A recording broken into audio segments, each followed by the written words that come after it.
Mientras los valientes soldados combatían en el frente de batalla en el Chaco, la vida asuncena estaba muy pendiente de lo que pasaba allá lejos. Quienes eran niños y jóvenes recuerdan sus vivencias de esa época.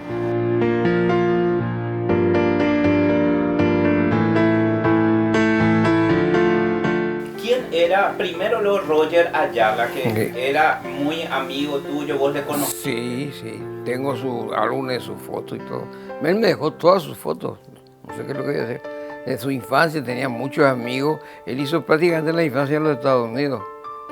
Así que después, antes de la guerra, porque él volvió acá, se especializó en Europa, él volvió y él se presentó voluntario para la movilización de la guerra, ya tenía edad y tenía creo que 19 o 20 años. Estigarribia lo llevó al comando en jefe, en la sección cartografía, él estuvo en el Chaco.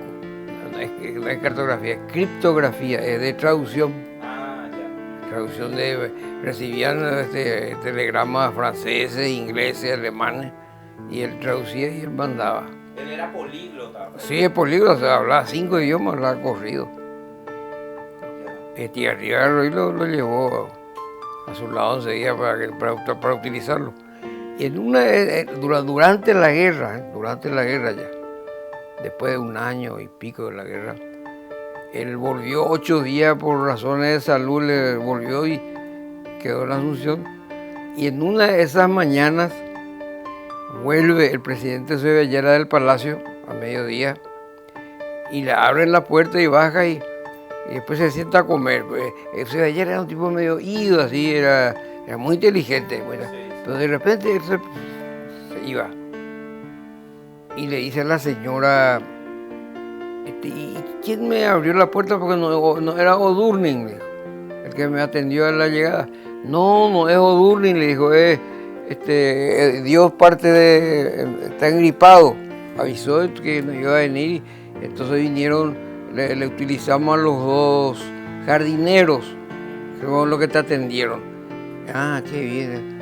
Y después de repente él siguió comiendo y le dice, pues ¿cómo 2 jardineros y cómo no están en la guerra de Chaco si tienen edad para estar en la guerra? ¿Cómo van a estar haciendo de jardines acá? No, pero ellos no, le dice la señora, no pueden irse al Chaco. Y nos va a cortar plata, amigo, si ya alquilamos la casa, encima tengo que pagar jardinero, no vamos a tener. No, pues no nos cuesta nada el jardinero.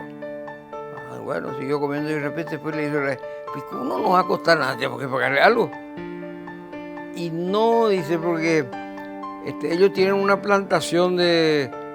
La propiedad esa llegaba hasta vicepresidente Sánchez, hasta el fondo. Tenía 100 y pico de metros de profundidad. Y ahí tenían plantaciones de verduras, lechuga. En su casa, ahí tenía... Sobre Marica López con el fondo que da su vicepresidente Sánchez. Y ahí los prisioneros tenían un ranchito, los jardineros tenían un ranchito y hacían su verdura y vendían. Y ahí recién él se enteró de eso.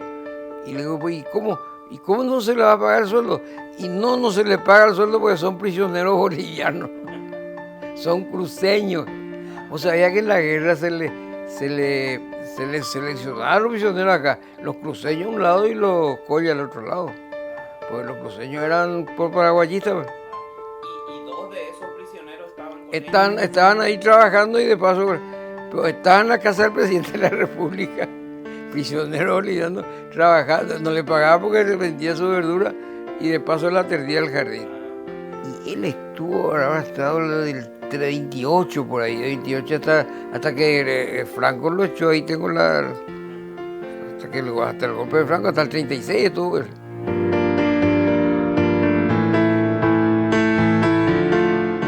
Jesús María Odalis Vázquez, quien acaba de cumplir 100 años, tenía 17 cuando comenzó la guerra. Don Emilio Aparicio tenía apenas 6 años cuando terminaba el conflicto bélico. Ellos comparten sus recuerdos. ¿Y cuando estalló la guerra del Chaco? Sí. ¿Cuántos años tenía? y tenía 14, 15 años por ahí. ¿Cómo Entonces mi familia, esa que vivía en Asunción, vendieron esa casa. Yo no tenía idea de por qué vendieron ni para qué vendieron, porque yo era criatura. Compraron una casita en Fernando de la Mora, que estaba a 2 cuadras de la ruta, y ahí murió mi abuelo, porque estaba con una señora y yo acompañándole ahí, a mi abuelo. Murió él, me sentí medio desubicada. Entonces mis tíos me ofrecieron su casa para ir con ellos, y decidí ir con una tía a Puerto de Mapó. Durante toda la guerra estuve en Fernando de la Mora. Recuerdo que había un gran pizarrón ahí en la calle, hasta ahora creo que está, eso se estragó. Ah, ya, en el cine. Al frente. Era el cine. No, negocio era cuando, eso, sí, un negocio grande. Y ahí en la esquina había un pizarrón grandioso y tocaban bombas cuando había noticias. Eran tan lacónicos, ahora después del tiempo que pasó yo me doy cuenta. Cayó Boquerón, cayó esto, cayó ello. La gente se volcaba ahí para ver qué noticia había del Chaco. Bueno, no teníamos noticias, estábamos aislados del Chaco, que era un desierto cuando eso. Es posible, volábamos todo, descalzos nos corríamos y nos íbamos a ver qué pasaba. Y cayó. Después, cuando se firmó la paz, perfectamente me acuerdo, un día soleado hermoso, y decía, se firmó la paz. Ese bullicio, esa alegría de la gente, terminó la guerra. ¿Quién fue Nicolás Aparicio? Brevemente. Bueno, él fue el jefe el encargado de la distribución de la electricidad de Asunción. Él era el que organizaba, bajo su mano estaban todas las dependencias inferiores de la administración. Él era el encargado de hacer las extensiones de línea porque la ciudad iba agrandándose y tenía el equipo que organizaba. Entre ellos estaba el ingeniero Tardivo, el padre del ingeniero Tardivo, y un señor Cordazo, que eran jefes de las distintas distintos grupos que hacían esos trabajos. Ya. Su papá vino de España, ¿verdad? Él vino de España en 1915 y entró a trabajar ahí ese mismo año. Pero era la compañía era la ATLPCO, era una compañía inglesa, Asunción Travel Light Power, que después se convirtió en CALT. Y él siguió desde que empezó hasta el año 60 que murió. Yo nací en el 29. En el 29. Sí. Entonces... en Asunción. Cuando la guerra del Chaco... Cuando la guerra del Chaco yo tenía 3 años. No.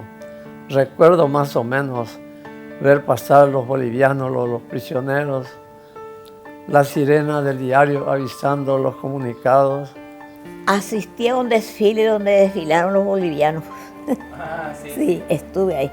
Y estuve, ¿sabe cuándo también? Me acuerdo bien cuando el mariscal Etigarribia le mataron. Sí, se cayó, decían que le mataron, pero era que cayó en un accidente con un militar. Sí, ese su piloto tiene uno de los fortines del Chaco, tiene el nombre de su piloto. Exactamente, Carmelo Peralta. Yo asistí a esa función que le llevaban, parece que estoy viendo. Sí. La carroza, la gente que iban. En el sepelio. Sí, no sé, murió con su señora y en Altos fue ese accidente. Sí, en un accidente murió. Fue un gran acontecimiento, un duelo nacional, era el conductor de la guerra del Chaco. Sí. Y en el diario, ahí en la calle Chile y General Díaz, estaba el diario, no puedo recordar el nombre. Chile y sí, donde está la estación de servicio. El país. Ahí está, no, el país todavía no existía. Era la tarde, La tarde. otro tal vez. Y ahí llamaban, sonaba una sirena y íbamos todos. Yo era chico, mi hermano me llevaba, él el que leía, yo todavía. Y ahí se informaba a la gente de los comunicados del Chaco. Había una radio, pero creo que era la ZP5 que existía, o la ZP4 existía en esa época. Y a través de la radio también nos enterábamos de lo que pasaba en el Chaco. Aparte de los diarios. Él también hizo iluminar el estadio, ¿verdad? Para que los Él hizo iluminar el estadio para la concentración de tropas. Ahí se iluminó el estadio. Y varias veces tuve ocasión de ver pasar las tropas rumbo al puerto para embarcarse sobre la calle Colón. para ir. Eso yo recuerdo así también. Y después los prisioneros de guerra que de vez en cuando pasaban por las calles y vendían unos juguetes de madera. Eran dos palitos con un muñeco, y uno apretaba y bailaba el muñeco. Era nuestra diversión. Y esa gente vendía eso y se hacía unos pesos también los prisioneros. Eran muchos los prisioneros. Y se veían columnas de prisioneros, no puedo precisar la cantidad, pero desfilaban por las calles. ¿Y cómo conoció a su marido? Y él se fue, era policía, se fue como comisario en Arroyo y Estero. Y por ahí fue que nos conocimos y nos casamos. Él estuvo en la guerra del Chaco. Sí, señor, tenía 18 años y sé que cuando eso. Cuando se fue a la guerra. Y después ya se hizo policía. Se hizo policía antes, pero era cualquiera, no había carrera, no había escuela de policía ni nada antes. ¿Y cómo se llamaba él? José Luis Ríos. Su nombre está en una calle de acá de Asunción, del barrio. Sí, una calle de acá, porque siempre quiso activar en la sociedad donde estuviera. Quería hacer algo por el lugar donde estaba. Y él estaba en la cooperativa, estaba en la seccional, estaban todos. Y entonces ahí cuando murió, le pidieron que una de las calles tuviera su nombre. Eso yo no recuerdo que haya faltado que comer. Nunca no he visto esa. Es que estaba tan lejos, tan distante parece de nosotros, la del Chaco. El Chaco. No es lo que hoy es el Chaco. Y cuando venían los veteranos así heridos, mutilados, usted no vio. No he visto nada yo eso, no he visto nada. Eran pocos los que volvían porque era lejos, los medios de transporte eran dificultosos, no habían caminos. ¿Cómo siente ahora que va a festejar sus 100 años, todo el recuerdo? Hasta yo misma me sorprendo. Y no quiero creer, a veces que yo soy la que voy a cumplir 100 años, digo. Así me pregunto yo misma.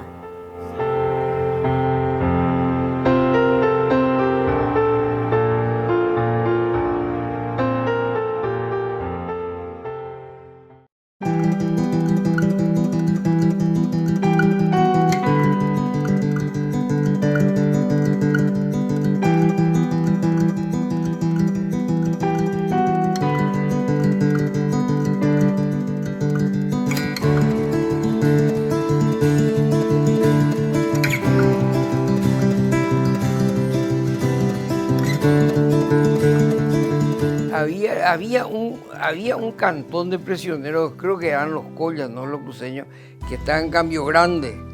Era uno de los... Y después el resto está todo repartido. O sea que el coronel Marzana, el comandante de Boquerón, el boliviano, que papá estuvo cuando él se entregó, porque él se entregó en el frente de la escuela militar, donde estaba el coronel Bray.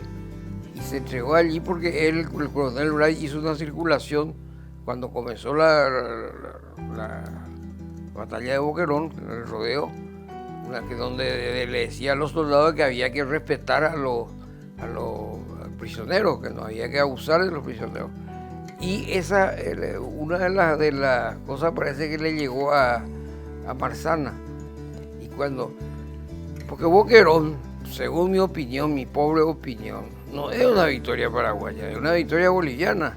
Eran 450 bolivianos que le aguantaron un mes a 5.000 paraguayos. Esa es la realidad. ¿Vos sabías eso? 450 prisioneros. ¿Y sabe por qué se rindieron? Porque se le acabó la bala.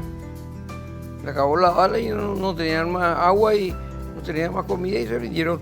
Y ahí cuando se rindieron no hubo esos apresamientos, sino que todos los paraguayos le llevaban agua y le cuidaban a los heridos. ¿Papá vio eso? ¿Tu papá, cómo se llamaba tu papá? Luis Enrique Ferreira era oficial de administración y se recibió de carrera en Boquerón en el 32. Ajá, y él estuvo... Él estuvo ahí, porque él estaba, como que era de administración, entonces Tigarribia a toda la administración lo tenían en el Comanchaco. Los paraguayos eran salvajes. Yo ahí tengo fotos de bolivianos donde los paraguayos le están haciendo tomar agua en el charco. Y Marzana vivía acá en una casa de familia. Tal así que Marzana, cuando se presentó Marzana a Bray, prisionero, porque él se presentó en el frente de la escuela militar, creo que era Ramos, el comandante del batallón ahí. Él entregó a Estigarribia su sable y su pistola, Marzana.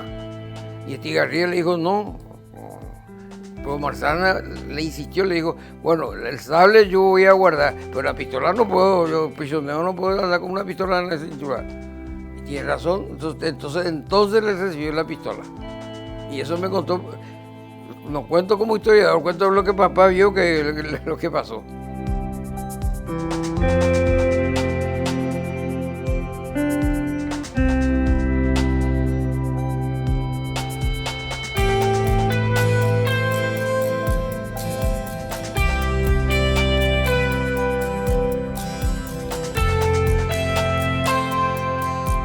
El desfile de la Victoria me llevó mi hermano, me subió sobre sus hombros, porque yo era chico todavía, y hasta ahí recuerdo. Inclusive recuerdo que desfilaron algunos héroes de la guerra del 70, quedaban algunos, sí, recuerdo ver pasar eso, sí, unos cuantos. No puedo precisar cuántos, 6, 7, 8, que pues, también desfilaron en uno de los desfiles de la Victoria. Sí, hubo excombatientes del 70 que daban. Creo que el coronel Oviedo vivía todavía cuando eso. El Florentino Creo que Oviedo. vivía todavía. Coronel Sí. Florentino Oviedo. El coronel Florentino Oviedo, sí. Era una época, la época del colegio es una época especial de uno. Diversos profesores, directores pasaban por ahí.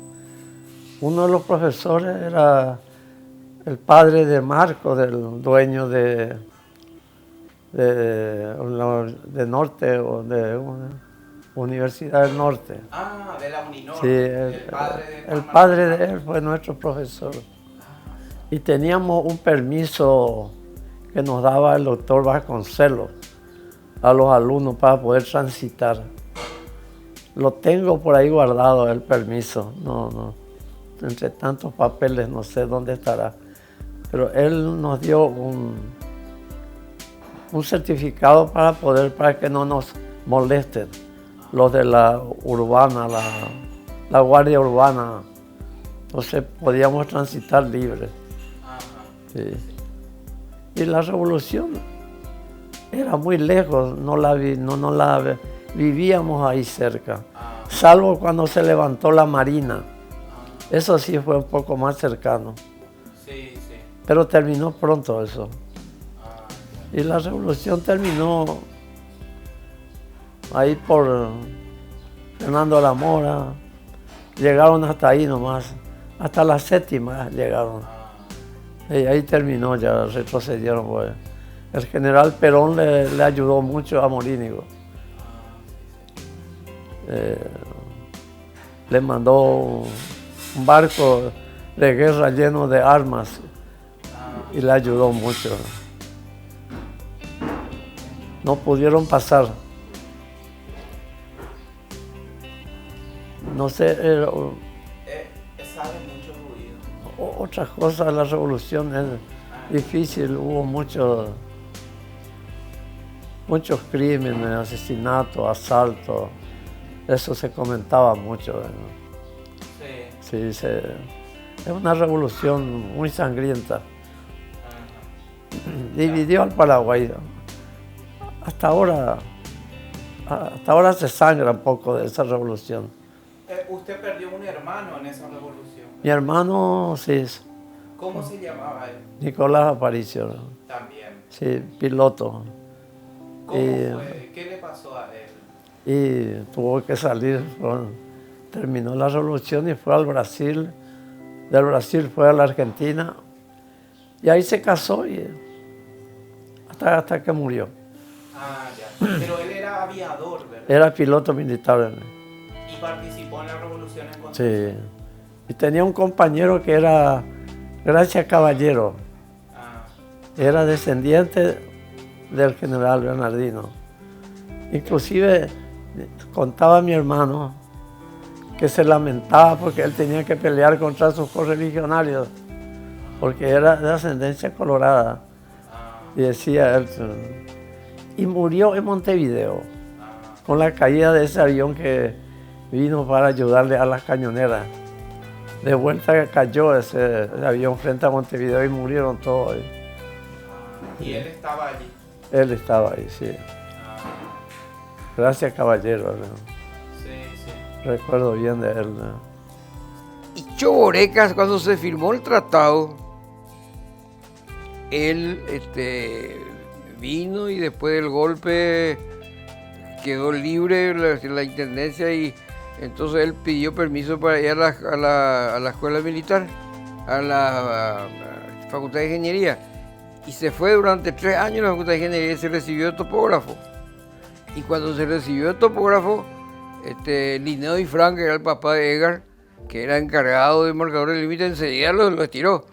No había topógrafo en el Paraguay, ni ingeniero, no había. Lo estiró y lo nombró de delegado, primero lo nombró delegado de marcadores de límite con el Brasil. Y ahí tuvo un acto con los brasileños y los brasileños le premiaron por eso. Y después de eso fue en el 41. Pero después de eso, allá por el 50, 48, porque cuando él fue al Brasil becado para terminar la ingeniería, y después cuando volvió le mandaron a Bolivia, porque no estaba demarcado el Cerro Choboreca. Y se fueron con el delegado boliviano, el árbitro argentino, que era un ingeniero del árbitro, y el paraguayo fueron a la zona a tratar de ubicar. No existe el Cerro Choboreca. El Cerro Choboreca como cerro no, en el punto geográfico donde se firmó el tratado no existía. Entonces Lecayá le dijo, bueno, vamos a hacer un levantamiento en 20 kilómetros a la redonda, a ver dónde está la parte más alta. Y encontraron que 10 o 12 kilómetros al norte de donde decía era más alto. Y el boliviano aceptó que ese se le iba a nombrar Cerro Choboreca, pero no había ningún cerro. Y así como el famoso Cerro León. ¿O sabía que el Cerro León no existe? Es una serranía de leones, son 30 kilómetros de diámetro, y no es un cerrito, ahí hay piedra para empedrar todas las trachacos y de paso crear lagunas artificiales. Sí, salvamos 800 kilómetros de territorio, porque al subir 15 kilómetros arriba, entre Coronel Sánchez y el Cerrito Jara, son casi 200 kilómetros a cada lado. Voy a hacer un triángulo así, yo tengo ahí el cálculo del triángulo, son casi 800 kilómetros cuadrados que el Paraguay recuperó allí. Pero los bolivianos aceptaban porque no había. El tratado se firmó por relaciones de gente que decían, bueno, en tal punto había tal cosa y no es cierto, no había. El único cerro que hay que se ve desde lejos, me consta porque yo como soy piloto volé mucho por ahí, el Cerro Capitán Ustare para los bolivianos y Colón de Cabrera para nosotros. Es el único cerro que vos desde lejos, ¿viste? Porque está solito. Ahí en la planicie del Chaco es el único cerro. Y nunca, hasta después de la guerra recién se definió. Yo tengo ahí mapas donde el Chaco era paraguayo hasta el Parapití. Y en realidad después cuando se transó, eso se transó. Ya ni Paraguay ni Bolivia ya podían seguir pegando. Entonces dividieron, quedaron, la zona donde está ahora, la zona del Parapití, era considerada paraguaya, que eran los chiriguanos. ¿Y era territorio militar? O sea, No, era un territorio no estaba definido, pero eran chiriguanos y hablaban guaraní. ¿Vos sabías eso? Los cruceños hablan guaraní. A mí me consta eso. Yo fui varias veces a Santa Cruz. No, los camiones, los muertos, eso tengo también la foto acá. Donde los muertos quedaban en el camino, el camión le pasaba encima. Y está la foto de dos muertos y los camiones le pasaban, nadie se quedaba para enterrarlos. ¿Es cierto eso? ahora, muchos de los soldados muertos, o sea, prácticamente quedaron todos allá. Sí, quedaron. Incluso los rusos. La mayoría. Es que no había, la realidad es que no, era difícil, no había posibilidades de traerlo. Ahora después Franco le trajo a uno que es el soldado desconocido. Y sí, fue a una tumba, después sacaron y colocaron una cosa, el resto de huesos, ya no, el cuerpo ya no creo que aguante tanto.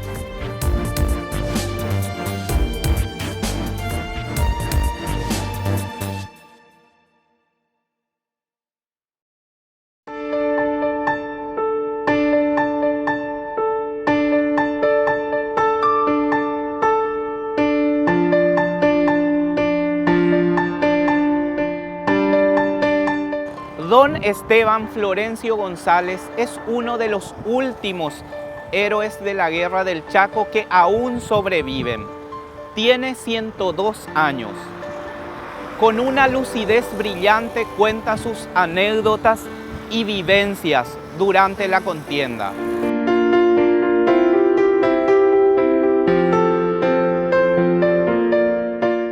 Oye, citado mi Orecón Pueblano, Oguerecoa, 17 años, 6 meses. Hoy me ser compañero de escuela, la hice. Ojo, ahora la escuela en la Yaja. Yaja, sí. Ahora necesita así domingo. Necesita pala, necesita na. Año está Pepe rojo y no yo jugar. Pero la estadio. Estadio pero en 2 días y eso. Pero tenemos la carga roja.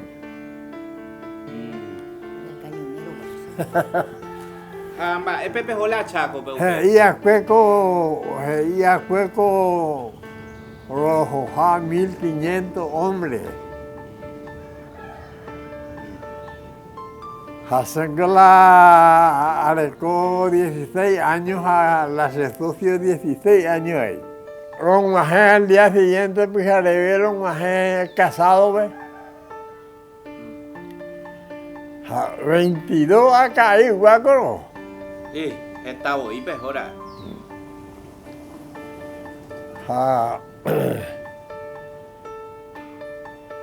Rojo, los guayú, pues deja dar por ir a Guillén. A esa la teniente PTI. Esa va la o luchar. La Escobar Iguani por ahí. Teniente Francisco Escurra.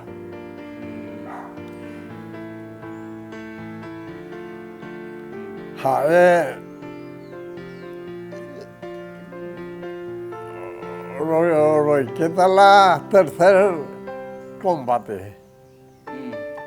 Se les hace la formación de ese cuá. Hause en Dave. Dice, de Esteban dice, soy mi teniente Jesús.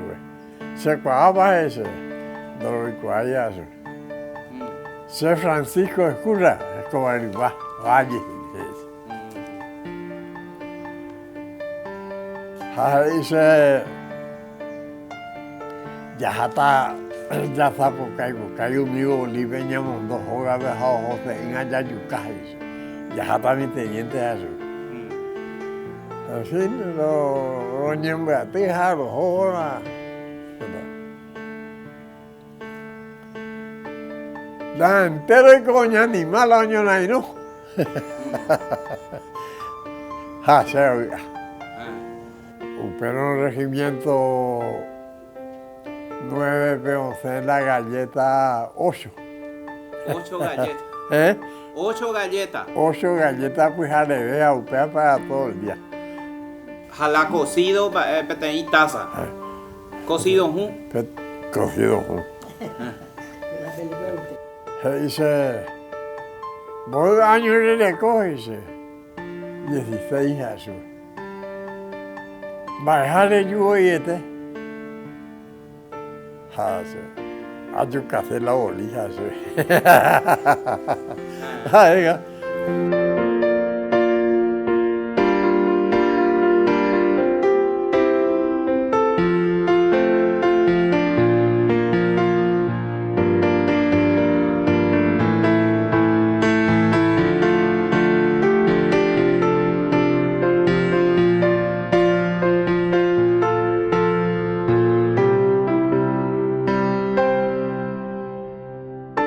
Haupei, oye, pues nunca maniobra campovía.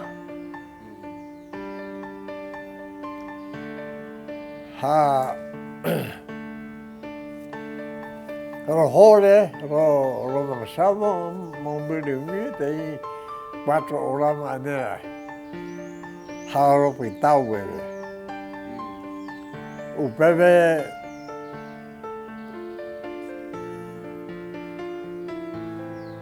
los patrullados 2 veces, pues a 2 veces caro. Con ayudarle el país va para la doña Poac. Amarre. Pues no oye retirar a los enemigos, la mantener patrullando. Cada patrulla hasta chocar enemigos. Juana, de Ñombo Capuja, Upere ya retirar, yo le informar. Porque la patrulla relojó una cuadra, 7 hombres. Ojo la avión paraguayo, un bovedeo de bandera monoti, jacarapeo de polo y tan, pitice la avión. Ni por, oye, filmó, pues ver la tregua. O una tregua 15 días. Ahora era, años. Royajú primera vez, 4 meses. A toparla ese secretario. Oye, hola, hija, oye, ya te. Oye, esa usted imagina. Ujewi. Desde esa vamos a ir a matar y cuando faise. A esa su. Hoy que te ir a matar, te se me da en esa bajera. Deja épico Samu. No deja. Da esa mundo. Pero hay una mata de iba a ponerla y caja y ya que está esa. Hay cuaja o pepo. Yo pise la vida, mataré a Jupila ese jarro, a seguir la candú, a cargar la ese jarro, a pesa vila ese jarro, a huellija, a me la ese secretario, se ha ido un debate, y con se agina ujevila, inconsciente. Inconsciente. Ha respirar y yururi. Ha ave huyui. Oye, ¿qué le pesa hoy? 11. Ha dice, o esa ese plato de jembila hija. He dice, ha sube, dan llamando, ve baila ujevi, viso ayo. Tenía esa cara mayor la bolire. Jaumiago y seguro y estaba poner. Y se vende plato de jembia, esa lo a mí me mandó toda la gente ese. No, porque me hace a terejo me ese. A jau me a topar. Oye, ¿qué? Lo onda. Pesa y te once años de cu. Ya agarrar la secusara, ve a cargar, como contado ven con amo y su veje, año Jesús la con arija. Va a ser ñandele te oñandu ve necesidad.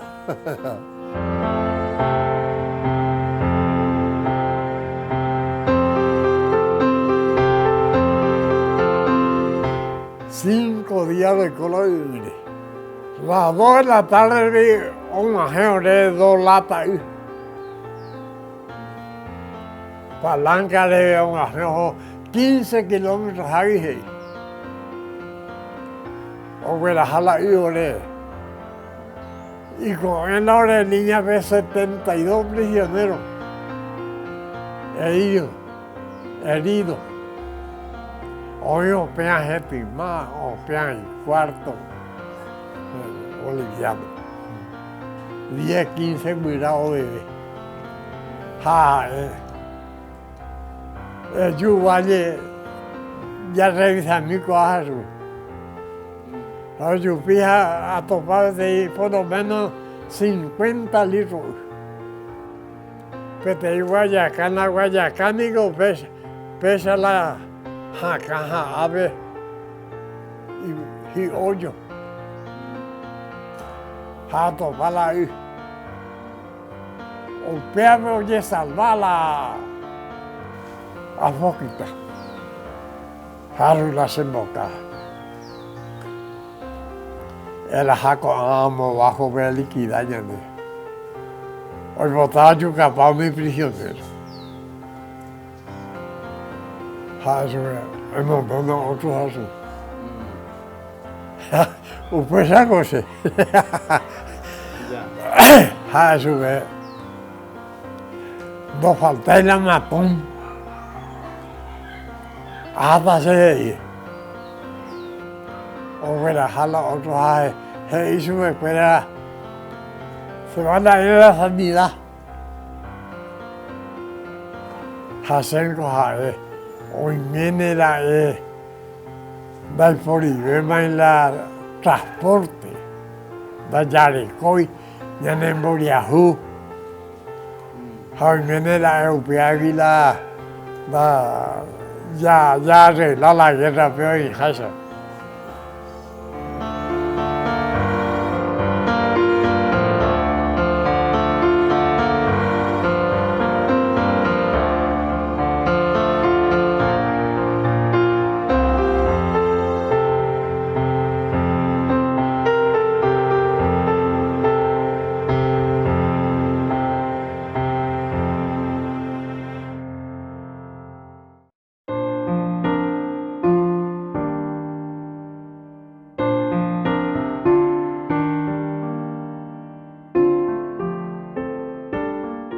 La colaboración de los rusos durante la Guerra del Chaco fue fundamental para la victoria.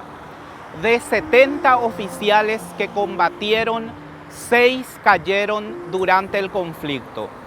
Solamente 2 fueron enterrados en el cementerio de la Recoleta, Sherebriakov y Salaskim. El resto quedó en el Chaco.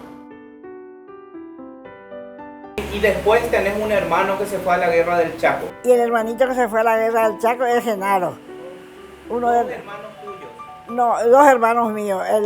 Uno que es médico ahora y que ya falleció de un infarto. Y después había otro que se fue también a la guerra, pero ese vino enseguida porque se hirió.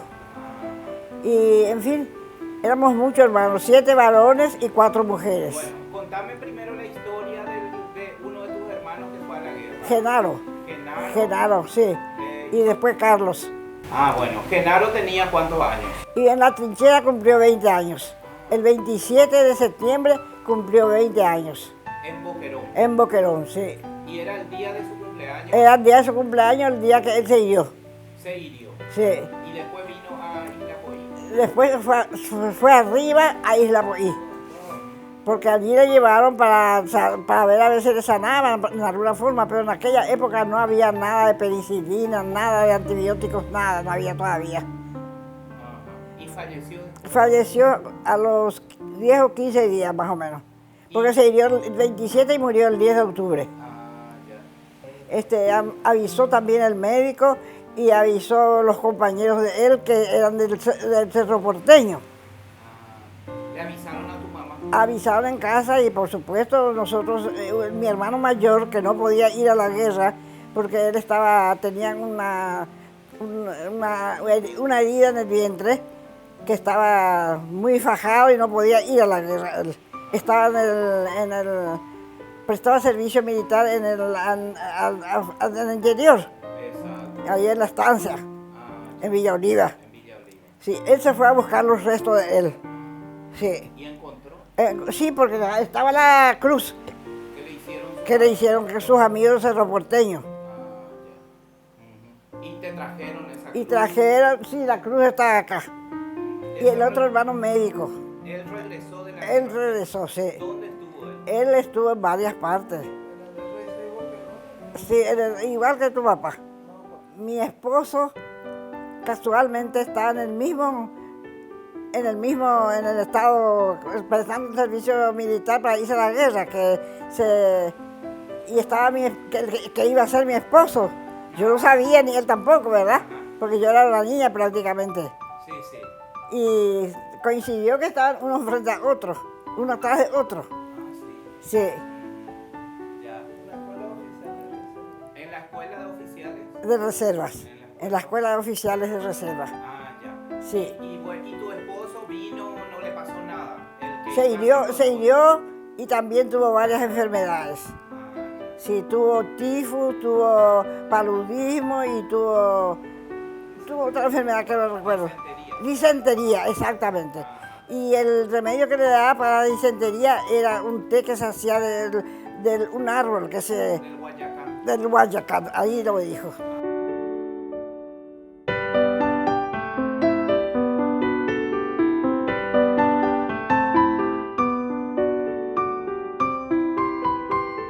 Sí, eso fue en la guerra del Chaco. El teniente Croato y otros vinieron, creo que no evacuados, sino vinieron para buscar, supongo yo, armas y explosivos para llevar al Chaco. Y en una de las fotos que está ahí está el teniente Croato, que está en el Chaco. Y después él vino y como era un polvorín y hay nitrocelulosa en el aire, etcétera, un descuido, bueno, le prendió seguramente un cigarrillo y eso, la celulosa está en el aire y no se ve porque es un polvillo muy fino. Eso entra bueno, primero se produce un incendio instantáneo, por decirle, y eso después por simpatía, como se dice, hace explotar todo el resto. Pero bueno, ¿Y falleció? Sí, él falleció ahí, sí, él falleció ahí, sí.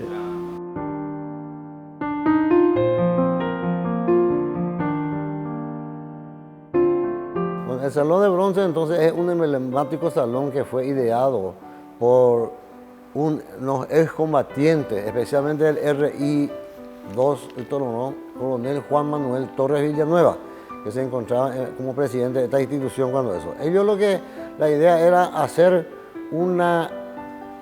poner una placa de aquellos participantes de ese regimiento. Pero después fueron enterados los otros camaradas y entonces dijeron, ¿por qué no hacemos ya una cosa grande para anotar todos los que participamos en la guerra?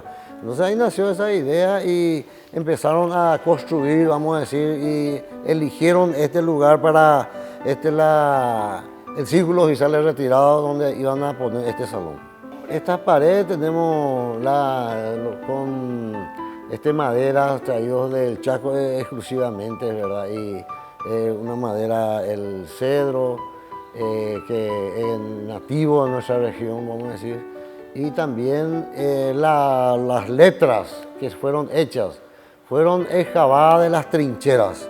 Especialmente eso llama la atención porque después de la guerra fueron donde se desarrollaron las batallas, fueron recogidas estas vainillas, cápsulas vacías de proyectiles y se trajeron así en bruto, siendo fundidos en esa época del Ministerio de Guerra y Marina.